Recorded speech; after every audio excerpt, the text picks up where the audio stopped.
Hello, my name is Kedi Mattisen, and today I'm going to talk about outdoor learning methods for environmental education. As I worked in Tartu in Estonia as a adventure hiking hobby class leader. I have worked in the field of education since 2011 and I have many different jobs. I do international projects and I coordinate international networks for schools. But this presentation will focus on my work as a hobby school leader. This presentation is actually supported by the local government of Tartu City where I work and live as part of the stipendium I got as a hobby school teacher. This is the place I live, just in case you have forgotten or didn't know where Estonia locates. As you know, the location is very important because all the content is more meaningful when you put it in the local perspective. And one thing I have to mention about Estonia is that there are 140 nature and environmental education centers all over Estonia and over 1,000 different programs for schools to expand lessons outside from the school building. So in Estonia, the environmental education and the global citizenship education and sustainable development education is very important, and it's all mixed together. And these centers offers a lot of public events, camps, different citizen science programs, exhibitions, whole class programs, hikes, and of course different hobby classes. And one of them is here in the south of Estonia, and it's called Tartu Environmental Education Center, but also called as Tartu Nature House, which is a little oasis. It's very green house built with sustainable materials, and if you have time or interest at the end of this presentation, go to this link that is shown in this presentation and take a virtual tour in our center and learn about the building materials and all these learning spaces that we have created for students. Yes, and we actively demonstrate sustainable approaches to living just by going into the work with bicycle and just using the things that we use in the center in our house. We're not using plastic. So we try to do everything as environmental friendly as possible. The main goals of Tartu Nature House is to spark interest in people, to increase personal responsibility and awareness towards nature. So there's a lot of hands-on activities, and this is the main focus in hiking class 2, and this is actually what I'm really stressing in this presentation, that the method itself is hiking already, and throughout the hiking you can also use different methods. When you talk about water, go in water. When you talk about forest, go in forest. The space that you learn is very important. About the space, we have created around this nature house the space so it is meaningful to learn, and it creates possibilities to learn while you play and while you just walk around, and it is interesting for students to just peek under everything, check the composting posts and everything around the house. We have a lot of park area and a lot of games for students to increase their interest in nature. And this is one very important part. When we get these interested students into the center, then it's easier to work with. The center itself is quite big building with the four big parts. I will be focusing on this part. And the hobby school is actually working since 1935, which is quite old activities, but we have gone with the new ideas with education. But just in case, I wanted to show a little picture about the school day of the children in Estonia. They come to our hobby class after school hours, after the classes at schools, after the class like sports, after they have done their music school. So we are having these classes maybe from 4 to 6 o'clock, or some from 2 till 4 o'clock. So there's a lot of hobby classes they can choose from, and one is this environmental education. So the reach for us is that we want to help every student to reach their personal learning outcomes and to have more sustainable life choices. And of course, to develop their individual skills and motivate to go forward in what they're interested in. There are many classes for many different ages. My class is for ages 16 to 19 years old. The hobby classes are actually from September to June, in the period of September to June, and the payment for 1 month is actually quite low. It's 12 euros per person. Yes, we get some funded from government, locals, and the maximum size of the class is 15 students. Hobby classes have their own curriculum, but we make a joint work plan at the beginning of the school year, and then actual activities will form from this action plan that we do together. We do not give grades. Everything is very organic, and students have to do self-assessment and peer-to-peer assessment. The teachers are more like me. And as a mentor, we will give information for students about different activities they can take part. They will choose which will help them to reach their goal most suitably.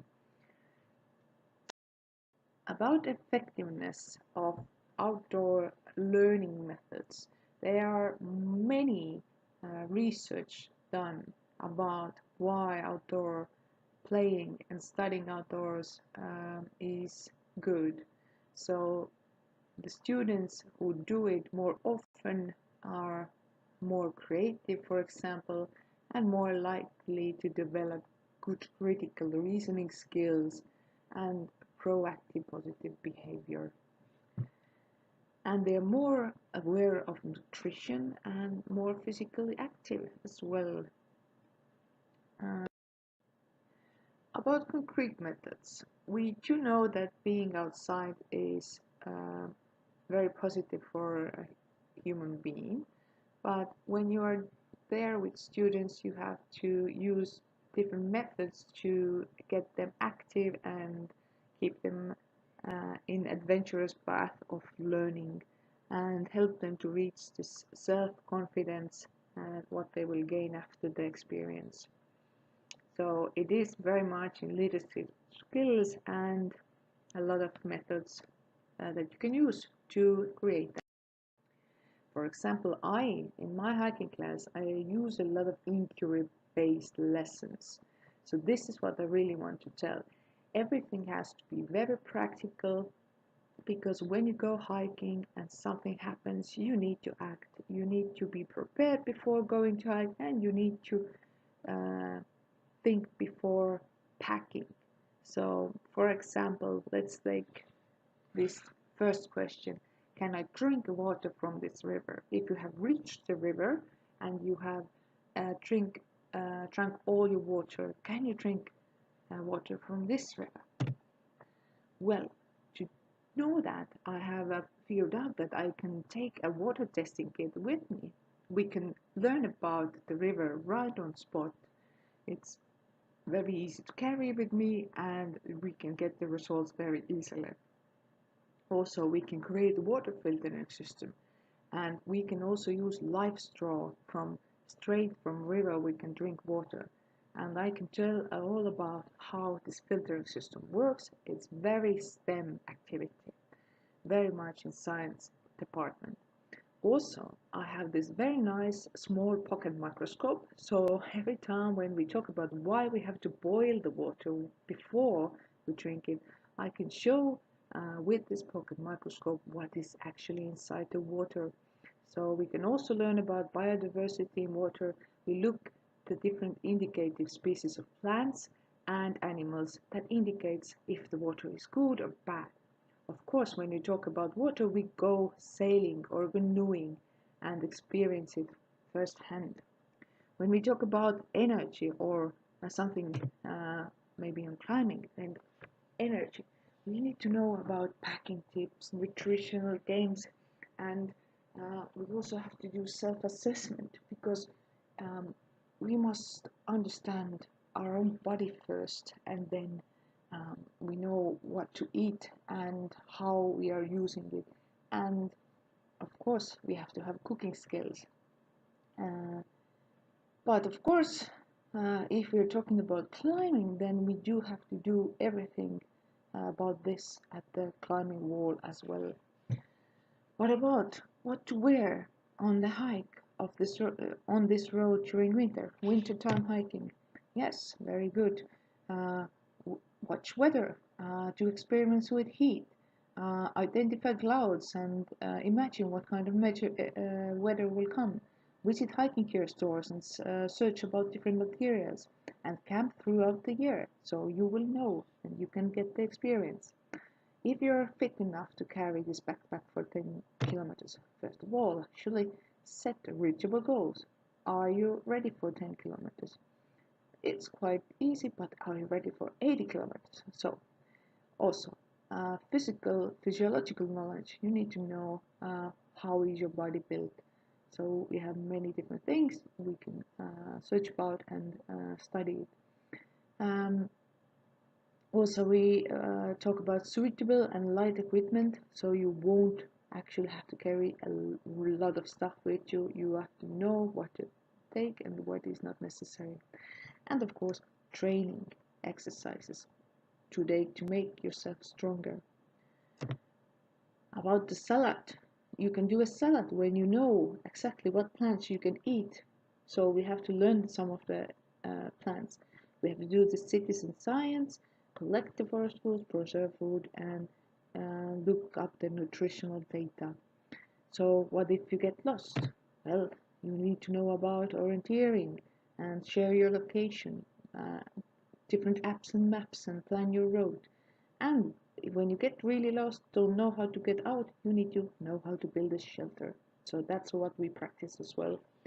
Uh, and how to motivate your team member is very important because sometimes there's very um, this you're out from your comfort zone and you really don't want or feel like oh I want to go home. So if we're practicing here is free will. If you don't really want to do, we're not telling you to do anything. So, and of course, positive role models, I will show you and then you can do it or you can decide if you do it. Teamwork exercises are everywhere, every time, every week we do at least one.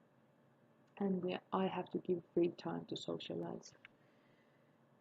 Of course, if a team leader gets injured, we have to know medical knowledge, we have to adapt the stress and do some rope skills to if the injured needs to be moved, and we do a lot of simulations and role plays for that.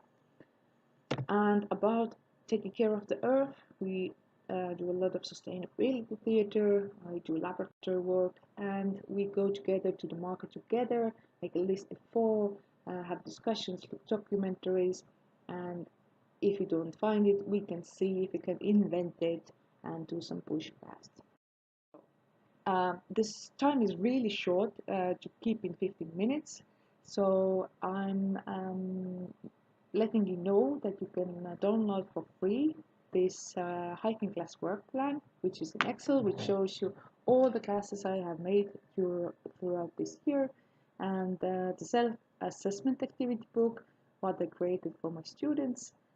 Also some cuts from the diary that the students kept, but that's in Estonian, so maybe that's not very easy to understand. But also I will add some COVID-19 lesson plans because I had to do this hiking class while we were actually indoors. And of course, I could send the students outdoors by themselves, so I had to think how it's safe enough. And of course, I will add this PowerPoint to this download file. So I really hope you will give me some feedback or send me some questions to my email. So thank you for listening, and I wish you a very fruitful conference.